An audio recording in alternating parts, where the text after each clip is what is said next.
যোৰহাটত নোহোৱা নপূজা ঘটনা যাতে এখিনি বন্ধ কৰক অসমত এইবিলাক নচলিব আপোনালোকৰ যি কৰে চাৰিবেৰৰ মাজত পূজা কৰক কিন্তু অসমৰ ৰাইজ ওলাই যাবলৈ হলে কোনেও ৰক্ষা কৰিব নোৱাৰিব আজি সেয়া আমি কোনো পথ্যে মানি নলওঁ কাপোৰ পিন্ধা মানুহে কাপোৰ নিপিন্ধা মানুহৰ বিৰুদ্ধে প্ৰতিবাদ কৰিছে এইবাৰ যোৰহাটত ওলাল উলংগ বাবা ধিক্কাৰ যোৰহাট প্ৰশাসন সাংস্কৃতিক শোভাযাত্ৰা কৰিবলৈ আমি অনুমতি নাপাওঁ কিন্তু উলংগ হৈ খোজ কাঢ়িবলৈ কেনেকৈ অনুমতি পায় ইতিহাস প্ৰসিদ্ধ যোৰহাটত এয়াই কেনেকৈ সম্ভৱ জিলা প্ৰশাসনে কেনেকৈ অনুমতি দিলে যোৰহাটক উলংগ বাবা কাণ্ডই অসমীয়াৰ স্বাভিমানত আঘাত হানিছে শংকৰ আজানৰ দেশত আমি অসমীয়া জাতিটোৱে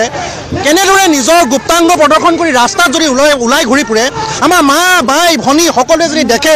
এই কথাটো আমি মানি ল'ব নোৱাৰোঁ ইয়াৰ বাবে সম্পূৰ্ণ দুখী আজি যোৰহাট প্ৰশাসন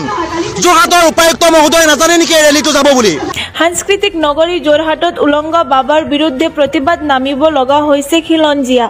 উলংগ বাবা দেখি ৰাইজৰ প্ৰতিবাদ ধৰ্মৰ নামত ইয়াত ভাণ্ডামি কৰিবলৈ আহিছে যোৰহাটত উলংগ বাবাৰ ভাণ্ডামি আমি চলিবলৈ নিদিওঁ পথেৰে উলংগ হৈ কিয় ঘূৰি ফুৰিছে প্ৰশাসনক ঘটনা সন্দৰ্ভত ব্যৱস্থা ল'বলৈ আহ্বান জনাইছে যোৰহাটৰ ৰাইজে অসমীয়াৰ বাবে বিশেষকৈ আমি যোৰহাটৰ গৰিমাক আৰু যোৰহাটৰ আমাৰ ইতিহাসত বহুত এটা ডাঙৰ কালিমাখনা সৃষ্টি কৰিছে কালি দুজন উলংগ বাবা ইয়ালৈ আহিছে ধৰ্মৰ নামত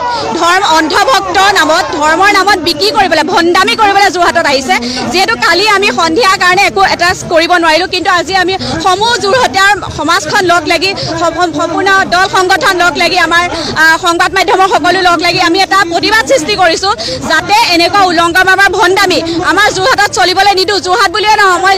শিৱসাগৰ তিনিচুকীয়া লখিমপুৰ সকলোকে আহ্বান জনাইছোঁ ইয়াৰ বিৰোধিতা কৰক সকলোৱে কাৰণ আমাৰ নাৰী আৰু পুৰুষৰ মাজত একো বিভেদ নাইকিয়া কৰিছে নাৰী সমাজখনক কলংকিত কৰিছে আৰু পুৰুষসকলকো কৈছোঁ আপোনালোকৰ অস্তিত্বই নাইকিয়া কৰি পেলাইছে এনেকুৱা উলংগভাৱে আহি পেলাই তাত যিখিনি আনিছে তেওঁলোকৰ বিষয়ববীয়াখিনিকো সকীয়াই দিছোঁ ইয়াৰ পৰা যাতে এইখিনি বন্ধ কৰক অসমত এইবিলাক নচলিব আপোনালোকৰ যি কৰে চাৰিবেৰৰ মাজত পূজা কৰক যদি পূজা কৰিবলৈ ইমানেই মন আছে চাৰিবেৰৰ মাজত কৰিলেও হ'ব এনেকৈ প্ৰচেছন কৰি পেলাই পদপথ যাত্ৰা কৰি পেলাই এইবোৰ কৰিব নালাগে নহয় সেইটো কাৰণে আমি দৰকাৰ হ'লে আমি হেংদান ল'ম আন্দোলন কৰিম কিন্তু এইবোৰ বন্ধ হ'বই লাগিব আজি সেয়া আমি কোনো পথ্যে মানি নলওঁ আৰু ইয়াৰ পৰা অসম চৰকাৰ আৰু অসম প্ৰশাসন সকলোকে আপোনালোকে যিটো নিৰাপত্তাৰ মাজত তেওঁলোকে আনিছে কিন্তু অসমৰ ৰাইজ ওলাই যাবলৈ হ'লে কোনেও ৰক্ষা কৰিব নোৱাৰিব আকৌ ধন্যবাদ জিলা প্ৰশাসনক আমি আহ্বান জনাইছোঁ দাবী জনাইছোঁ আৰক্ষী প্ৰশাসনক দাবী জনাইছোঁ যে আজি অতি সোনকালে আধা ঘণ্টাৰ ভিতৰত তেওঁলোকক যোৰহাটৰ পৰা সভ্যতা সংস্কৃতি শিকাই কাপোৰ কানি পিন্ধাই তেওঁলোকক আঁতৰাই পঠিয়াওক